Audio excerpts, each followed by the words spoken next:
When my biological parents arrived to take me away, the very first thought I had was about Sarah.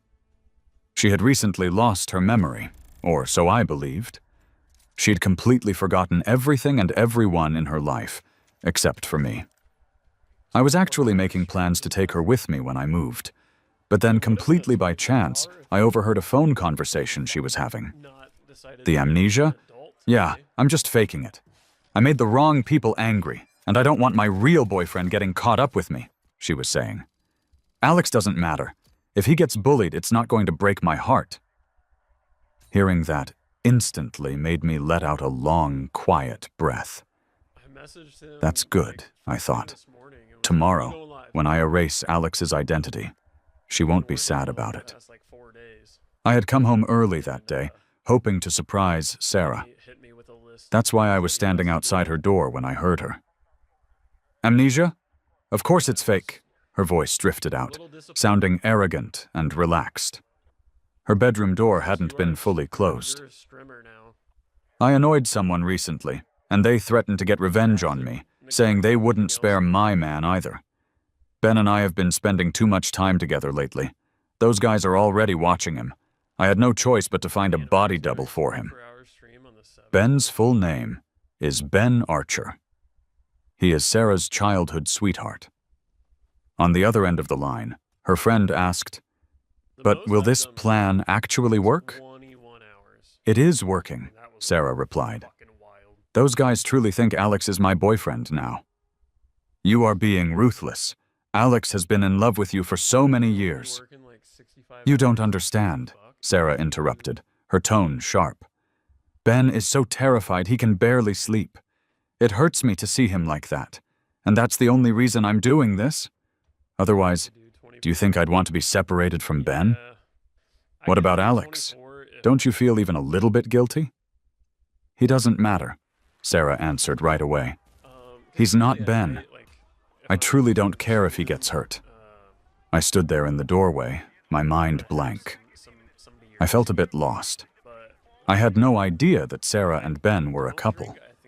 If I had known, I would have made sure to keep my distance from her. It was no secret that I liked Sarah. But I also knew deep down that there was never any real possibility for us to be together. I grew up poor, while Sarah came from a prestigious, wealthy family. There was a huge difference between our social circles. I had liked her for years, and she had always kept me at a distance. That all changed just last month. Sarah suddenly showed up looking messy and upset. She claimed she had amnesia, remembered nothing, and only knew who I was. Sarah was known for liking dangerous sports, so it wasn't impossible that she'd had some kind of accident and hit her head. She looked at me with those big, wet eyes and said, "Alex, please let me stay with you." My heart melted immediately, and I agreed to let her stay at my place. During that time, I tried to take her back to her parents several times, but Sarah always refused. She would hug my waist and act miserable. "To me, they're just strangers," she'd say. "Alex, do you not want me anymore?" Sarah was beautiful, and once upon a time, she had saved my life. When she acted sweet and vulnerable, I could only give in. Just like that, we lived together for a month. The woman who had once been completely out of my reach was now sleeping next to me every night. It was a wonderful, almost unbelievable experience. It felt like a dream. And it truly was a dream, because today it was time to wake up. I purposely made some noise entering the house. Sarah quickly ended her call and walked out of the room. "Alex, when did you get back?" "Just walked in," I said. She let out a secret sigh of relief, then immediately hugged me, burying her face in my neck. "I was planning to pick you up from work, but I didn't expect you back so early." I stayed silent. Sarah squeezed me tighter, her lips brushing my earlobe as she kissed me. "What's wrong? Bad day at work?" "A little," I admitted. "Who bothered you? I'll go teach them a lesson." "Sarah, I gently pushed her away and asked, "Have you gotten any of your memory back?" "Doesn't feel like it." "You really don't remember anyone at all?" She smiled. "Does it matter? Since I woke up, the only name I've had in my head is yours." "Then what about Ben?" Sarah frowned, pretending to think hard. "Who is that? Am I supposed to know him?" "Forget it. Nobody," I said. Sarah clearly didn't want to talk about it. She quickly changed the subject. She said today was my birthday, and that she had a present for me. It was a blue jacket, very unique and stylish. "I saved up for a long time to buy this. Do you like it?" Sarah watched my reaction carefully, but I didn't say anything, because I suddenly remembered that Ben's favorite color was blue. That night, I had to drop off a file at the office. Before I left, I put on the blue jacket. As I walked, I started to feel like someone was following me. Soon, the path ahead was blocked. "Found you, Sarah's boyfriend," several men said as they surrounded me. "You've got the wrong guy," I told them. "Bullshit. I've been watching you for a while now. You're always with that woman, Sarah. If it's not you, then who is it?" I asked calmly, "What time is it?" 11. "Why?" The man was confused by my question. If Sarah truly loved me, would she let me go out alone at 11 at night, knowing there's danger? That makes sense, but I recognize that jacket. Jacket? The man showed me a photo. It was a picture of Sarah and Ben together. Ben was wearing this exact blue jacket, right down to the zipper pull. He was wearing a hat, so his face wasn't clear. "No mistake," the man said. He looked me up and down. "See the monogram on the pocket? I know this thing is custom made. You're the guy I'm looking for." I looked down and finally noticed. There were 3 letters embroidered on the pocket. No wonder she gave me this jacket. Wearing it, I became Ben. I became the perfect decoy, meant to die in his place. When I got home, it was past midnight. Sarah wasn't asleep yet. Hearing the door open, she jumped up. She looked at me anxiously. Seeing that I was unharmed, she let out a sigh of relief, then looked surprised. "You're back so soon?" "Yeah. Did anything happen?" "What should have happened?" I stared at her and asked. "I didn't mean that. I meant, I'm glad you didn't run into any danger." After acting for a month, this was the first time Sarah showed any real concern. I looked away, pretending to be calm. "I'm tired, going to sleep."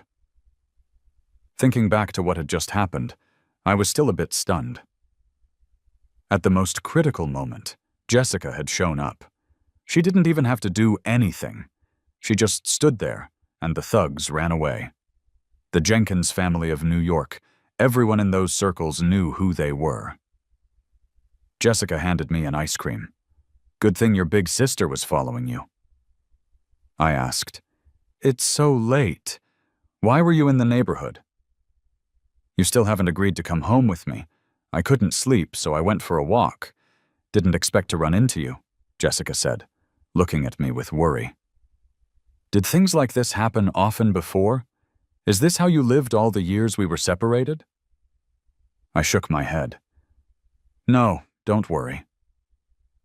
Actually, I still couldn't quite believe it.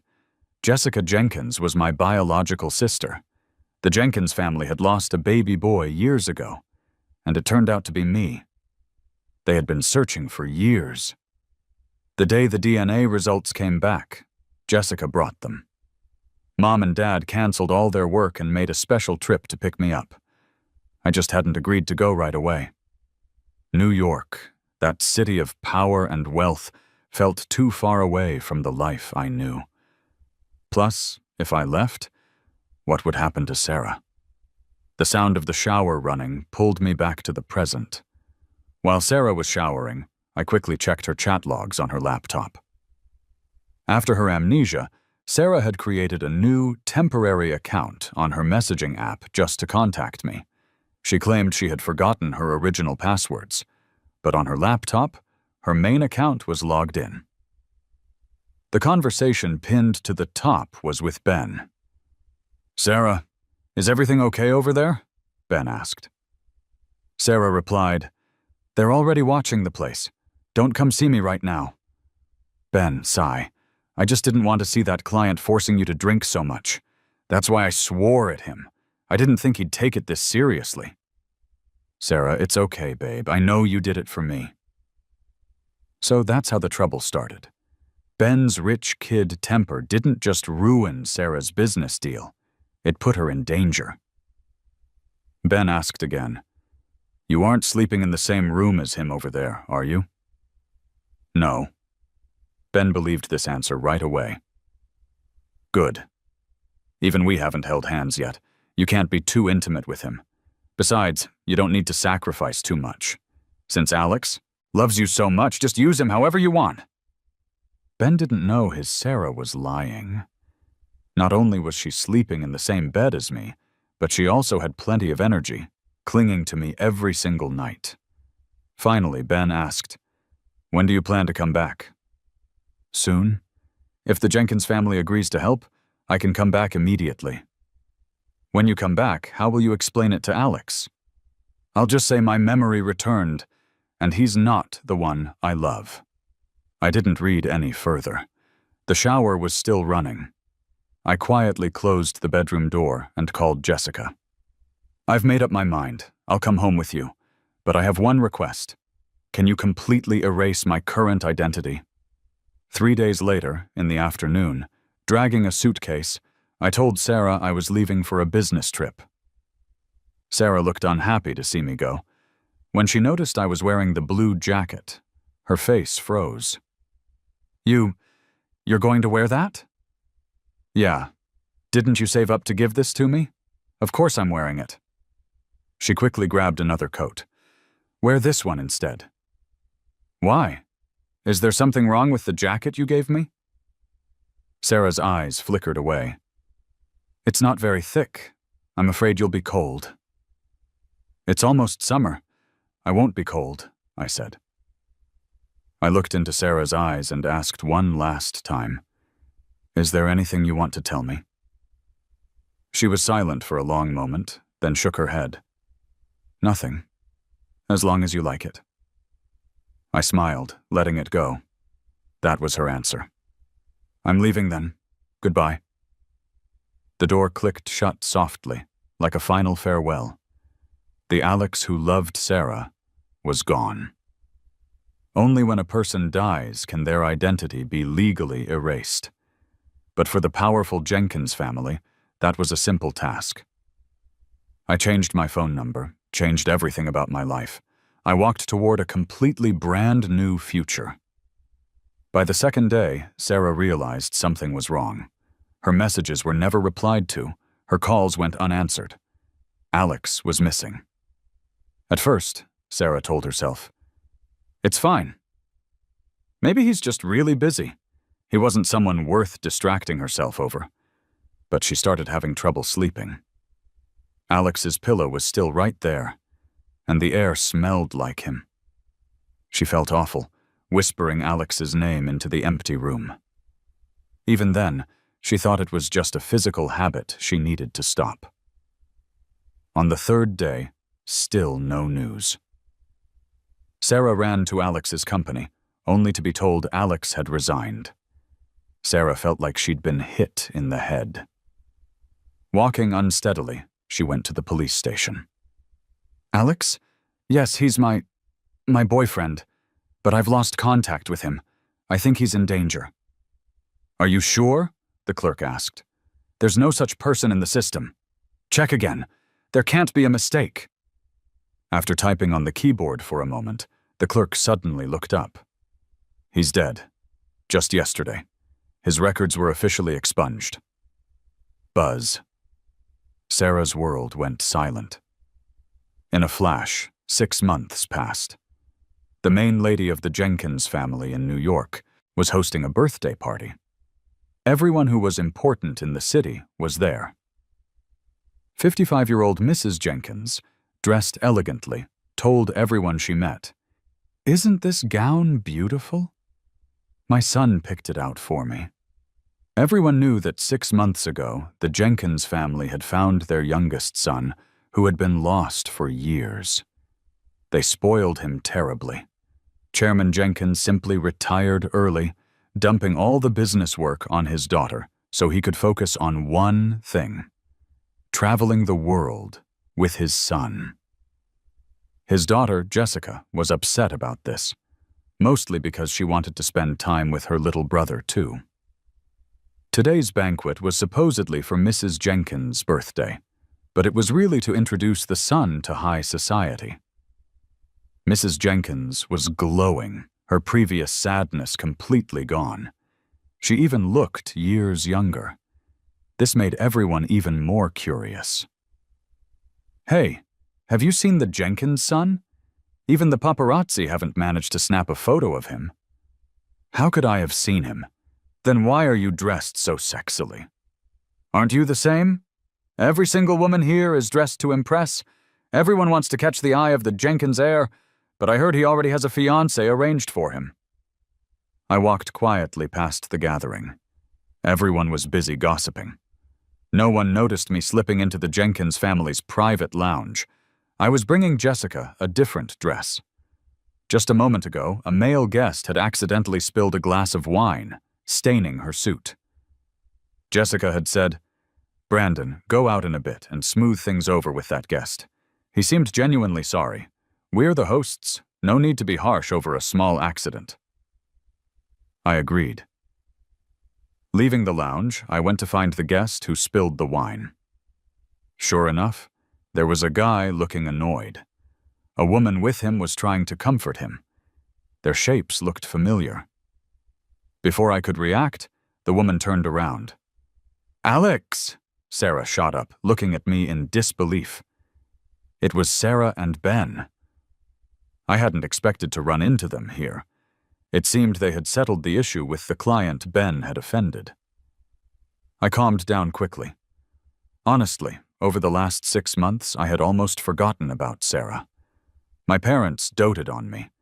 To make up for the lost time, they had taken me all around the world. I thought it would take a long time to get over Sarah, but the world is too big and interesting. I didn't have time to think about her. "Alex, it really is you. Thank God, you're alive." Sarah, on the other hand, was not calm at all. She ran up to me. Suddenly, her eyes welled up with tears. "This is great. You're really still here. I'm not dreaming." "Looks like your memory is back," I said. Sarah froze. She had almost forgotten she was supposed to be faking amnesia. "It's back," she answered guiltily. I turned to look at Ben. He was the one who spilled the wine. "About staining the dress." But before I could finish, Ben interrupted me. "Alex, who do you think you are, daring to crash this place?" "Crash?" I was a little surprised. "What else?" He looked me up and down. "With your status and background, there's no way the Jenkins family invited you."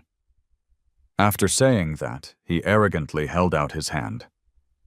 "Let me see your invitation." Of course, I couldn't produce an invitation. Ben put on an "I knew it" expression and said loudly, "Aren't you afraid of being thrown out?" I fell silent. Mostly because I couldn't understand his stupidity. Did he know what he was saying?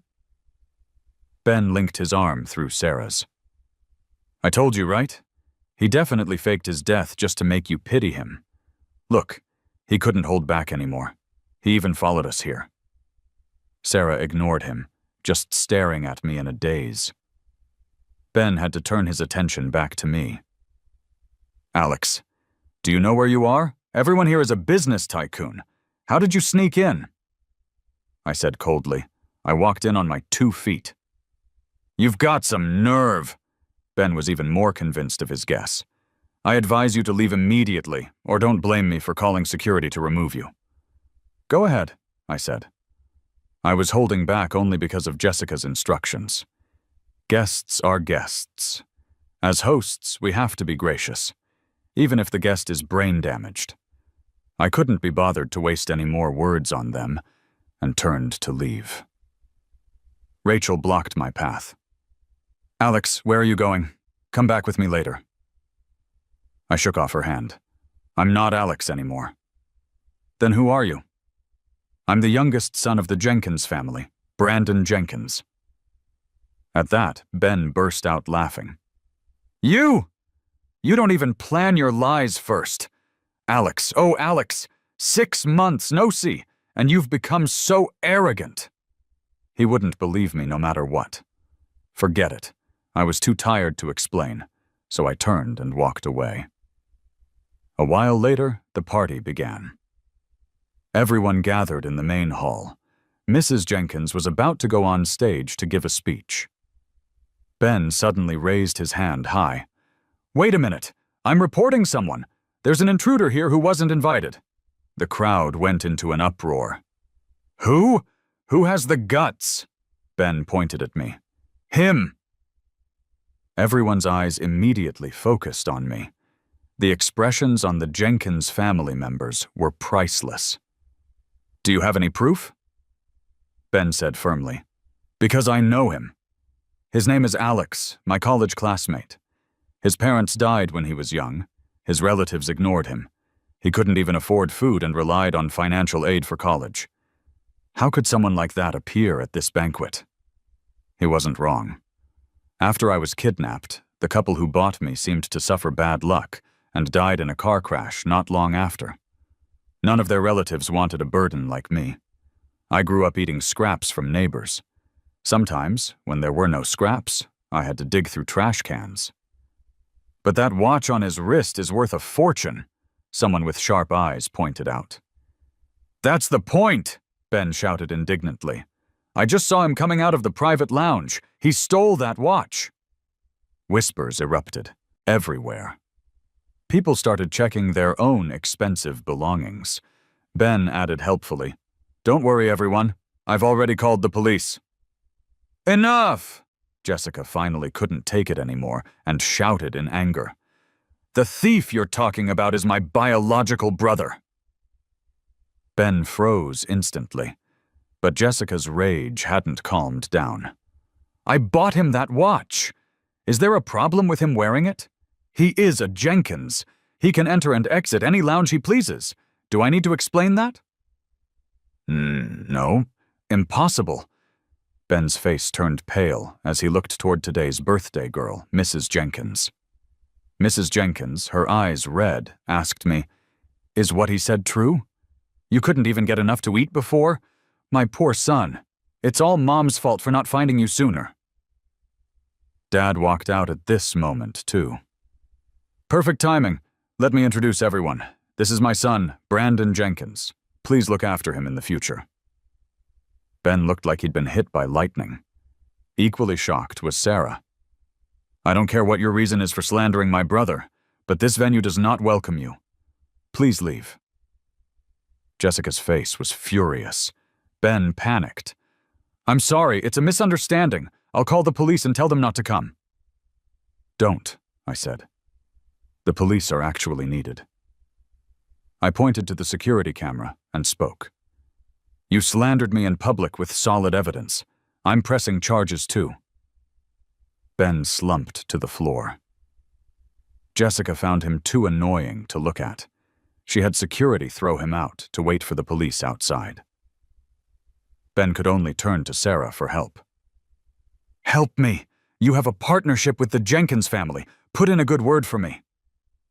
Jessica turned her head and looked coldly at Sarah. Are you with him?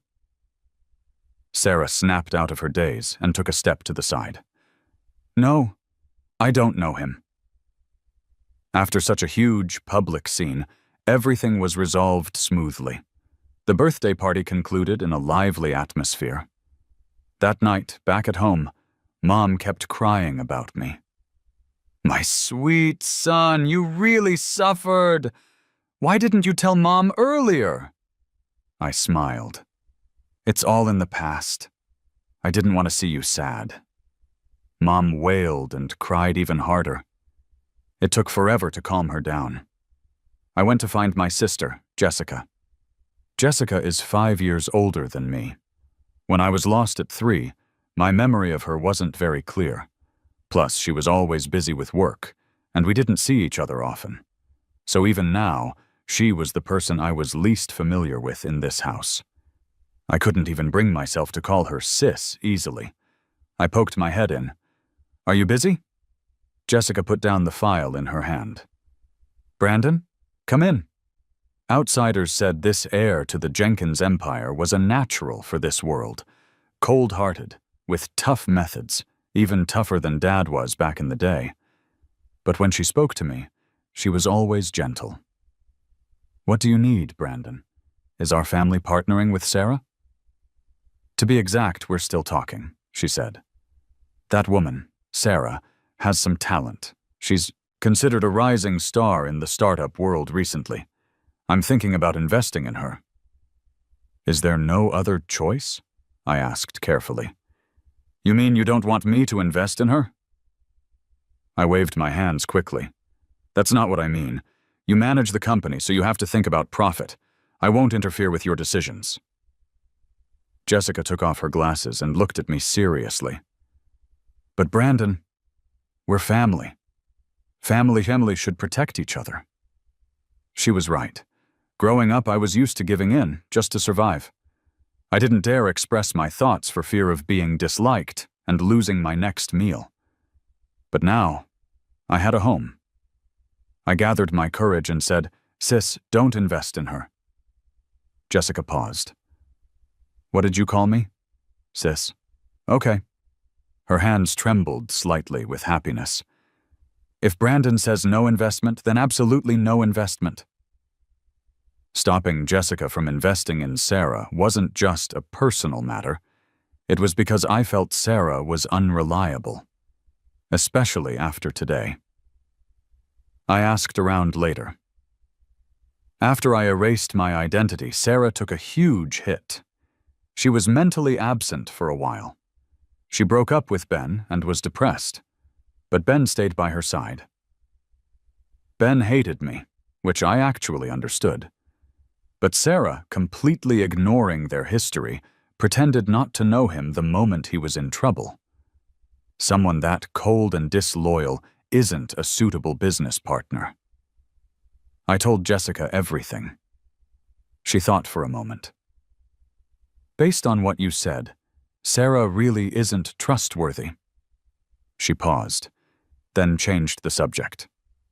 "Do you still like her?" I shook my head. "I moved on a long time ago." "Then what do you think about the engagement with Victoria Vance?" "No thoughts for now," I admitted. The question caught me off guard. Supposedly, when Mom was pregnant with me, she made an agreement with the Vance family, who are real estate tycoons. But it was just talk. Nothing was ever officially agreed upon. Now that I was back, the Vance family seemed interested in making it happen. I couldn't help but think of Victoria. Graceful figure, outstanding presence. The first time we met was at the Vance estate. Right after I was found, Dad took me to see his old friend, who was Victoria's dad. That day, all the aunts and uncles of the Vance family were there. I was surrounded by a crowd, feeling very uncomfortable. They kept asking me questions. "Are you going to marry Victoria? When's the wedding? How many kids do you want?" The overwhelming questions almost drowned me. Suddenly, a girl walked over and stood in front of me. "Stop asking so much! You're invading his privacy!" "Oh, come on, what kind of privacy is this?" "I said it is, so it is. Apologize to him." The girl was demanding, almost bossy.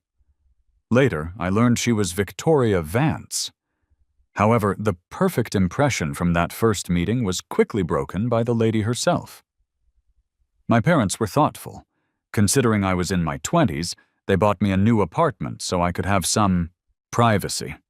But I usually preferred staying with them. Occasionally, I'd go to that apartment, like today. Boring financial laws were making me sleepy. The doorbell rang suddenly. I thought it was my food delivery, so I ran to open it. But standing outside was Sarah. Her eyes lit up instantly.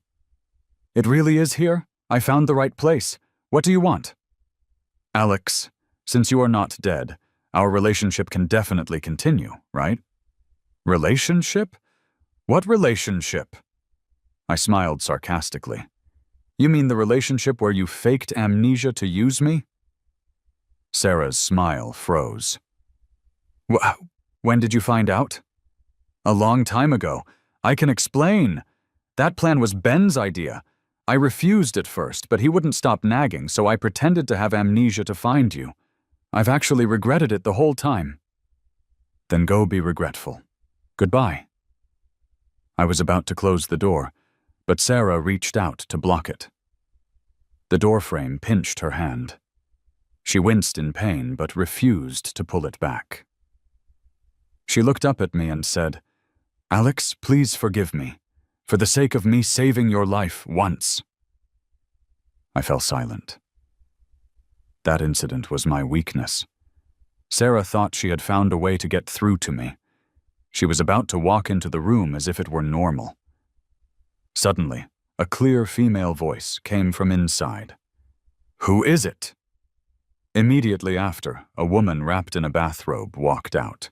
She was drying her wet, long hair with a towel as she walked. With the movement of her arms, the curves of her body were faintly visible. Victoria asked casually, "Is someone bothering you?" "Don't worry, I called security."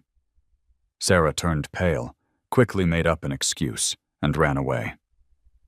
I rolled my eyes at Victoria and thought, "You really love drama." Just a moment ago, when Victoria arrived, she had gotten caught in the rain. Afraid she'd catch a cold, I rushed her to take a hot shower. I didn't expect her to walk out like that.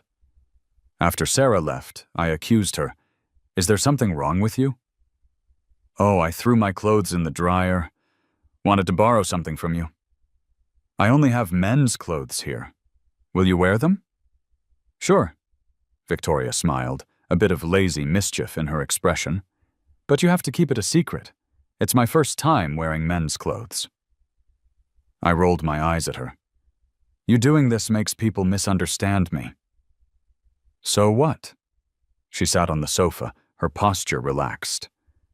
"Is that person important to you? Are you afraid she'll misunderstand?" "Not really." Maybe letting Sarah misunderstand was actually a good thing. "Did you finish the material?" Victoria asked out of the blue. "Not yet." "Hurry up, don't dawdle. Teacher Victoria picked these materials with care. Cherish them." I sighed, accepting my fate. I don't know what my parents were thinking, hiring Victoria to be my tutor. They wanted me to participate in the family business eventually, but I lacked too much business knowledge. Jessica was too busy, so they had to find someone else. Among our peers, Victoria was the most talented. Since our families were close, she became my exclusive tutor. We agreed to have lessons here at this apartment. Victoria was lazy in her personal life, but strict with me. Under her high-pressure teaching, I often studied until I was completely exhausted. The good impression from our first meeting had long been smashed to smithereens. After you finish the reading, go look at some case studies. You can only eat after you finish everything. Are you a devil? The devil herself shrugged and casually opened a bag of my hidden snacks. There was a lot to learn, but under Victoria's supervision, I somehow absorbed it all. When there were things I didn't understand, she would explain them patiently. By the time I finished everything, the lunch Victoria had ordered had arrived. While eating, I thought back to the scene earlier. When Sarah saw Victoria, her expression was a bit strange. Did they know each other? I voiced my question. Victoria said calmly, "I guess we know each other. 6 months ago at a dinner, her boyfriend swore at me." "So that client was you?" The world is truly too small. The important person Sarah offended back then was Victoria. I asked, "Then did you hire thugs later?" "Yeah, but I didn't plan to really hurt anyone. Just wanted to scare them." Unfortunately, it didn't scare Ben. It scared me. I didn't tell Victoria about that. Since it was in the past, there was no need to bring it up. "Why did you like her?" Victoria asked out of nowhere. I didn't react right away. "Who? Sarah? Oh, I don't like her anymore. But before, why did you like her?" Victoria was strangely insistent on this question, even though her tone sounded casual. Sarah was pretty outstanding in school, talented and beautiful. Teachers and students all liked her. Plus, she saved my life. I didn't tell Victoria about that part of the past. It was the summer of my senior year of high school. I accidentally drowned. Sarah happened to pass by and, without a word, dove into the water and pulled me out. When I woke up, she had already left. The people nearby were busy taking care of me and didn't notice what she looked like. I asked around later. The only comments I got were, "The girl has good character, doing good deeds without leaving a name. Pity, though. Didn't get a clear look at her face. Just remember she was beautiful." I had a rough idea in my mind. Tall, about my age. Later, in college, I saw Sarah at a swimming competition. Her movements entering the water, her swimming posture, it all brought back my memory. It looked just like her. I went to ask her for confirmation. Sarah froze for a second, then nodded. "Yeah, it was me." That was how Sarah and I first met. Except now, these events had become a way for Sarah to guilt-trip me. I felt annoyed. Seeing I didn't want to talk, Victoria didn't push. After the tutoring ended, I returned to the Jenkins estate as usual. I guessed Sarah wouldn't give up easily. But I never expected that to win me back, she wouldn't hesitate to hurt Ben. At the last party, Ben insulted me. He was taken away by the police and lectured for half a day. Since then, I hadn't seen him. The next time I saw news about him, it was on social media. The video of Ben slandering me had been leaked. It caused massive ridicule from people online. That wasn't the main point. The point was someone exposed several sets of photos of him in nightclubs. They said he liked using these photos to blackmail rich people, regardless of whether they were single or not. Ben's parents were famous professors with a reputation to protect. His photos quickly became a trending topic. People mocked. Famous professors raised a kid like this? So much for a scholarly family. I watched the discussions, feeling no joy. Who did this? Soon, I had the answer. Sarah came to find me, looking delighted. She said, "Alex, did you see the trending topics?" "I saw them. Are you happy?" I was astonished. "You did it?" "Yep. Why would you do that?" "You don't like Ben, so I exposed his true colors. In the future, whoever you don't like, I'll deal with them. I can do anything for you," she said. She seemed manic. That excited tone, that expression, fanatical to the point of being distorted. She was no longer the Sarah I thought I knew. "Alex, revenge is served. Do you feel relieved now?" She looked at me expectantly. But what she got wasn't my praise. It was a slap. I slapped Sarah hard across the face. No matter how much I hated Ben, I could never use such methods to ruin a person's reputation. I immediately called Jessica. I asked her to find a way to take down those photos. Too many gossip accounts had been sharing them. Some were cooperative and deleted the photos right away. Others pretended to be difficult, actually wanting to squeeze out some money. I called them one by one. "Yes, please delete those photos. No reason. You are invading a guy's privacy. Thunder rolled in the sky. The rain that had been held back for so long finally started pouring down. By the time I finished the last call, my voice was hoarse.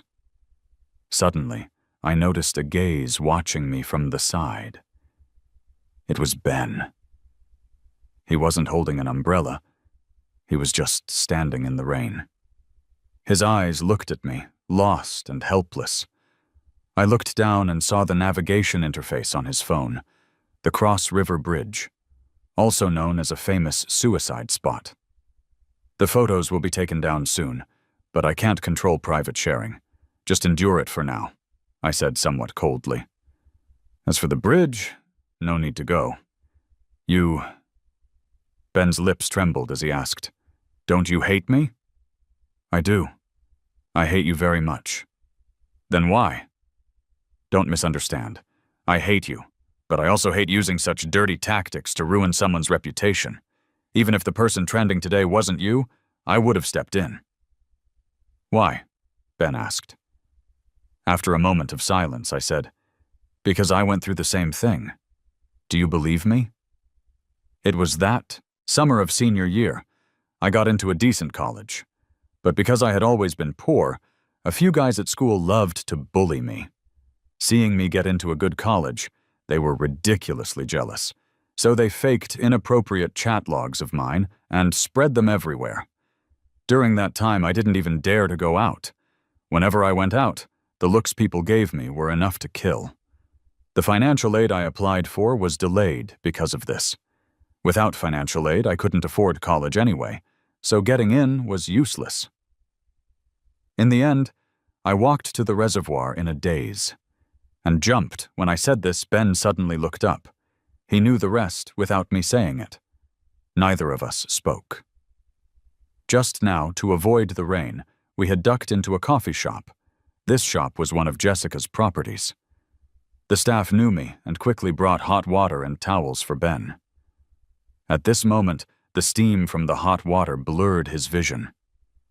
Ben's eyes turned red, and finally, unable to hold it back, he lowered his head and covered his face with his hands. I didn't bother comforting him.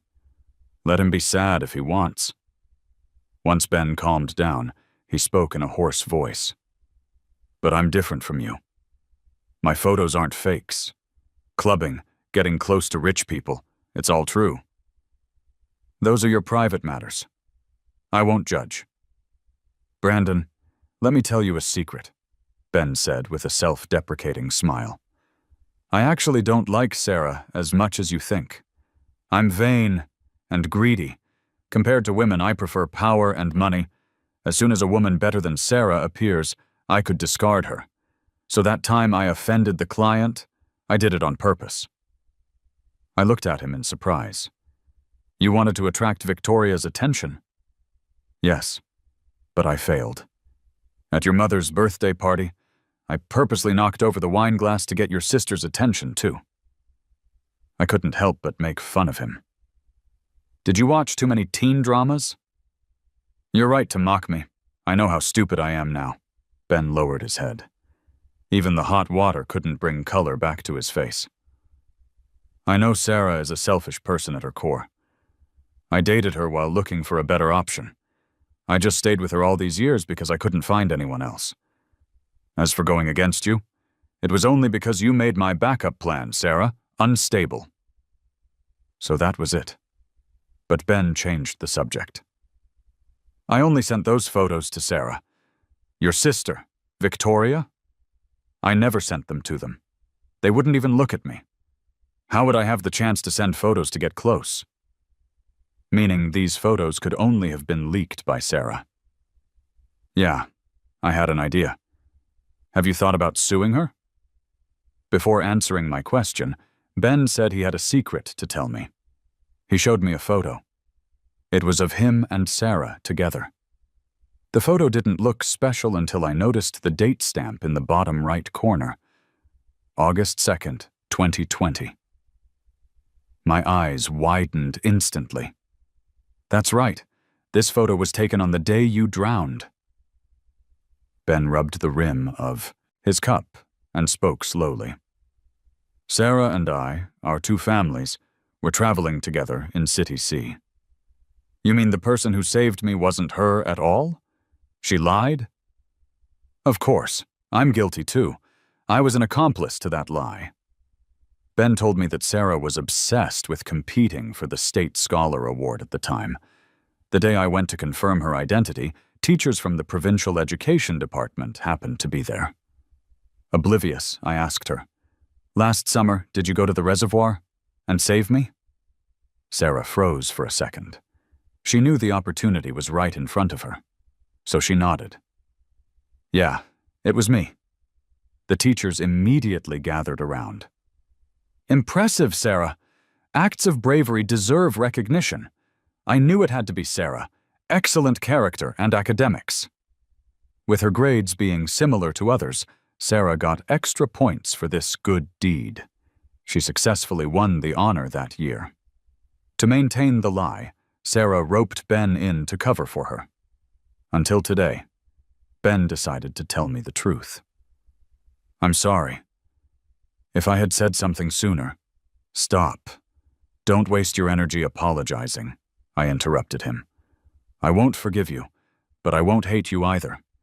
And you don't need to thank me for today because I wasn't trying to help you. If it were anyone else, I would have done the same. The scandal involving Ben slowly faded from the public eye. Life was calm for a long stretch. Then, on an ordinary Monday, another bombshell dropped on the internet. This time, about Sarah. She was suspected of making up data to cheat investors. Furthermore, people dug up that she had been faking her history since her student days, faking internship certificates to get scholarships, faking acts of bravery to become a state scholar. As a startup star, Sarah's reputation completely collapsed. The important people who were going to invest in her pulled their funds to avoid risk. Sarah also faced huge demands for compensation. She quickly realized I was behind the leaks. Sarah came to me, breaking down. Alex, you still hate me, don't you? Because I lied to you, you're taking revenge on me like this? I laughed lightly. Sarah, the reason you lost is that you underestimated me. You thought my brain was only filled with whether you loved me or not. Sarah froze. What do you mean? My goal was never revenge. It was... My assistant walked over at that moment. Mr. Jenkins, the investments are secured. The bosses who pulled out of Sarah's company are all contacting us. Sarah's eyes widened. She couldn't believe it, her lips trembling violently. You did it for... Yes, I wanted to steal your business. Victoria taught me that corporate warfare draws no blood, but every cut is fatal. Sometimes lying low is more effective than making noise. Strike the enemy fatally when they underestimate you. Did Sarah love me? Who cares? What I wanted was the business she held in her hands. Sarah wanted to fight back, but it was impossible. Because Ben, suddenly, decided to sue her. Since that rainy day, Ben and I hadn't contacted each other. Just as I said, I couldn't forgive him, but I couldn't be bothered to hate him. We lived lives that didn't cross paths. But I guessed he had been silently waiting for my move. The day I struck was the day he filed his lawsuit. Even if Sarah wanted to fight me, she would be too exhausted by his lawsuit to focus. I knew this was Ben's way of apologizing to me. The business war with Sarah didn't last long before she completely gave up. I took my results to show off to Victoria. Teacher Victoria, did I pass this final exam? Passed? You can graduate. Haha. Thanks for the guidance, teacher. The power of bloodlines is terrifying, Victoria said lazily. Without anyone's help, relying entirely on talent in your genes, you took down Sarah. Scary. Scary is good, I said with a grin. You better be careful. Maybe you're next. Then I surrender now, okay? Victoria raised both hands. I said, just kidding. It's thanks to you forcing me to read so many books and case studies. By the way, ask for whatever you want as a reward. I want a fancy dinner. No problem. I also want a meal cooked by you personally. Done. You have to pour my first glass of wine yourself. Okay. I want to court you. Sure. Wait, what? I looked at her in shock. Gunslinger. Victoria had a smile on her lips, but her eyes were incredibly serious. I know you don't want to be bound by an engagement, and neither do I. But Brandon, after getting to know you this whole time, I truly like you. So, putting aside family and engagements, I want to court you properly. Since she put it that way, I had to agree. Victoria courted me for 6 months. I thought her performance was excellent, so I made it official. We dated for another 2 years before our families started discussing the wedding. On the day of our engagement, I saw her social media account that she hadn't used in a long time. August 2nd, 2020. She had posted a tweet. This lady saved another person today. I'm awesome. He's a potato. Ha. Pure, arrogant high school girl tone. The location tag was that reservoir. My heart almost skipped a beat. I took the tweet to Victoria and asked, was it you who saved me? Oh, yeah. She was perfectly calm, as if it were a trivial matter. Why didn't you tell me? I remember you already knew about my drowning when I exposed Sarah. Victoria answered, saving someone is just common decency. I didn't take it to heart and didn't tell anyone. Later, when I found out the person I saved was you, I couldn't say it. But I'm on call this weekend, why? So that'll change. I was pursuing you back then. Sure. I didn't want to guilt trip you with that. That wouldn't be fair to you. I was stunned. I didn't speak for a long time. She was about the same height as Sarah. Both were tall and slender. The key was the swimming style they learned was the same type.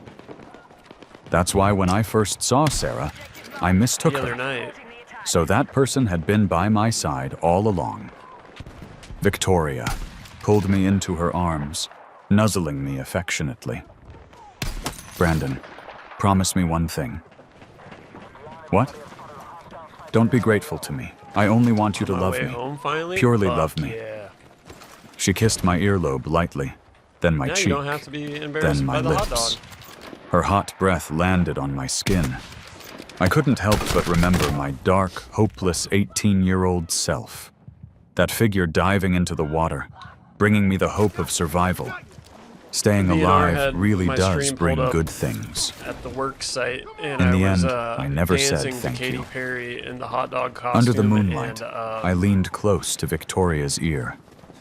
Softly, I said, I love you. Look at you a little different now. Settle the fuck down.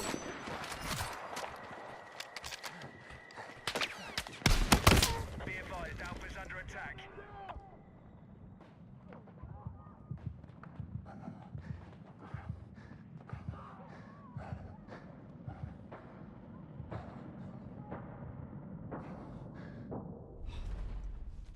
Where the fuck is it?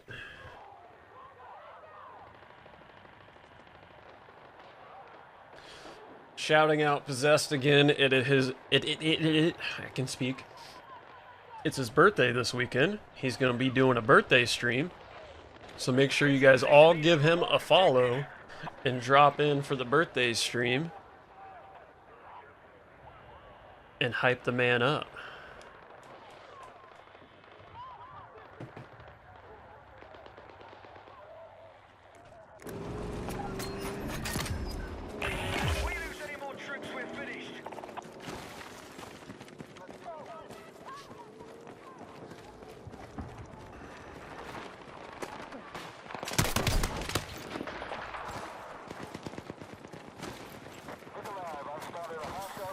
I went in at 4 a.m., so no.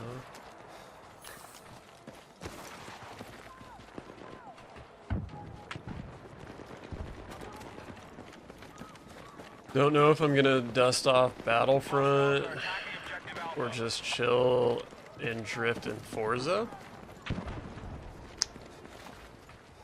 My kid found videos on YouTube yesterday. Normally I don't let him watch YouTube. He found videos on YouTube of people playing Battlefront, and he is a huge Star Wars nerd. And he came in here asking if I would buy him Battlefront. And I told him no.